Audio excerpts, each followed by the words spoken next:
A general election means one thing. It's your chance to decide who you want as your Member of Parliament.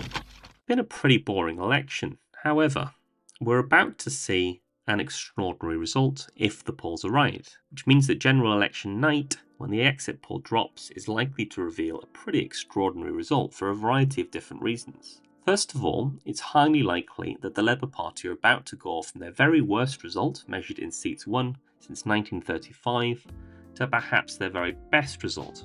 It will also be the first time since 1970 that a government has gone into an election with a majority, only to see that entirely overturned, with the winning party also winning a majority. And it's likely to be an overwhelming majority, a landslide election result for the Labour Party. Meanwhile, the Conservative Party look likely to get their worst result in any election as measured by percentage of the vote since the Duke of Wellington in 1832. And it won't be close. The Duke of Wellington won 29.2% of the vote in that election, and the highest the Conservatives have polled during this campaign is 28%, with many recent polls showing them at below 20%. And depending on where these losses fall, it might even be the worst result in terms of the seats won for the Conservative Party, beating their 1906 low where they won just 131 seats. It's absolutely catastrophic for the Conservatives. The Conservatives traditionally have not dipped below the 30% mark. And now, if you look at those polls, there's no one even getting close to them getting back to 30%, those 1997 levels in the polls. You know, the best that they can hope for, if these polls are right, is crawling back up to the mid-20s. The swings we're talking about here are utterly unprecedented.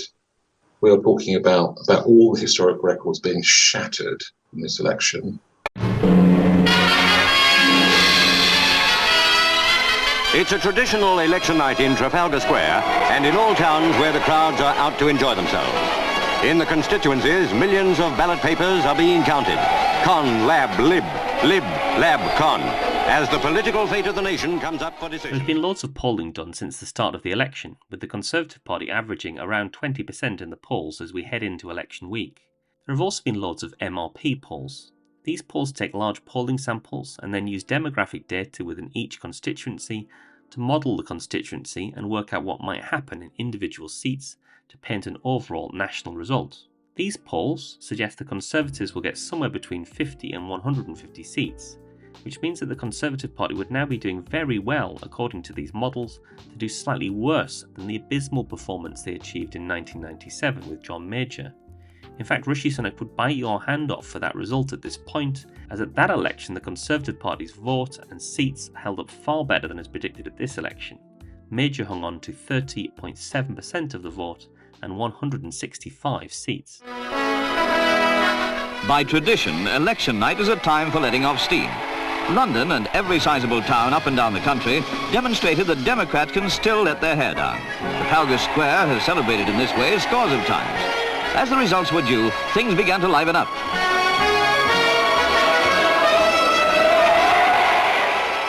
Broadly speaking, the polling suggests that Labour will do slightly worse than Blair did in 1997 in terms of the percentage of the vote, with them averaging around 40% in the polls compared to the 43.2% Blair won in 1997.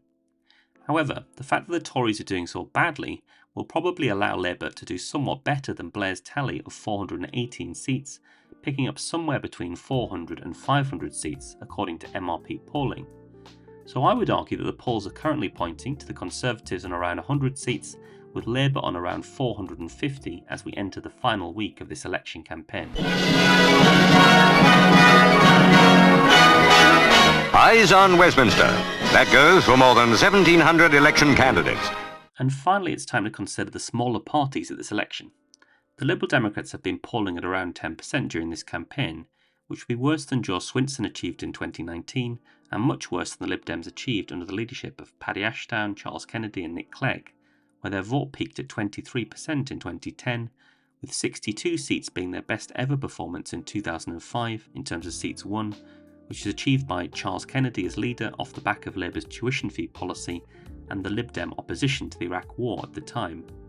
However, despite their vote being relatively weak in percentage terms this election, the extremely poor Conservative performance and the effects of tactical voting and a general anti-Tory sentiment are likely to help the Lib Dems achieve somewhere between 40 and 70 seats at this election, with around 55 seats seeming a fairly safe bet. In Scotland, Labour will win back many of the seats they lost in 2015 in the central belt of Scotland, with the SNP falling back and probably winning around 20 seats north of the border.